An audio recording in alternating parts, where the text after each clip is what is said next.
it seems like men are really hard to break through. And I'm curious, like, do you have a lot of men that reach out to you, or is that, is that there, or?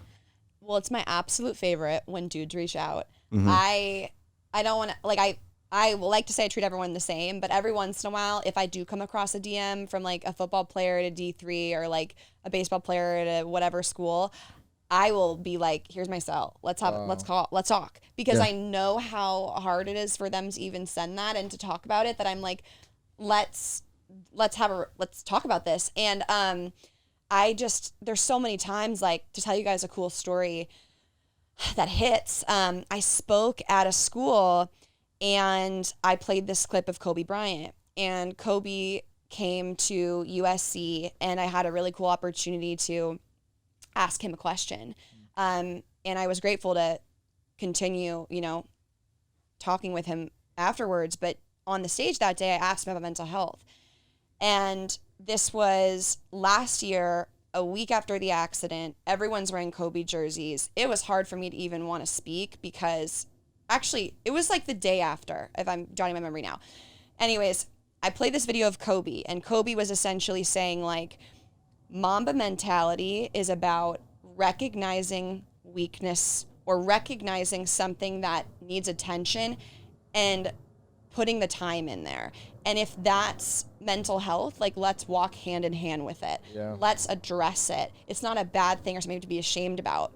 And this football player came up to me afterwards, wearing his jersey, and he was just like, almost in tears, like, Kobe's been my inspiration to suppress my depression, my anxiety. And like, just seeing him say, "Oh, I'm not any less Mamba. Yeah. I'm not any less tough, gritty," like, just like how freeing this kid felt. Yeah. And so, and just going back to guys in general, there is this societal pressure to be masculine, to be tough, to not cry, to not be weak, to not be soft. Even though I'm a mental health advocate and I talk about this all the time, and Max is really vulnerable and transparent. Like, he came on my podcast and he almost cried.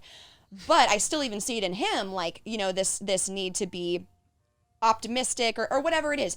And I just think it is harder for guys. It is, because of that. Men are tough, men are strong. So it's hard. Yeah. No, it's really difficult. For Yeah, sure. I've never heard of that Mamba mentality quote. I think that's really cool. I'll send you guys the video. It's powerful. Please do. It reminds me of the Naomi Osaka deal right now, which I'm sure you know all about. I don't know if you've seen that, but you know, like, the #2 tennis player in the world, she just withdrew from the French Open. And it's this kind of polarizing thing, where there's the debate, like, should you do the press conference, or should mental health be prioritized, right? But I think it's really cool, like, the stand she's making, and I think it's drawn a lot of attention to the cause. But I was just curious what you thought about it. Yeah, it's definitely brought the attention, which is great. And I think we've seen lots of athletes talking about their personal experience, which is awesome. You have Kevin Love comes out and expresses his performance anxiety and his depression and his suicidal thoughts. You have DeMar DeRozan. You have Simone Biles, Ellie Raisman. You have all those athletes.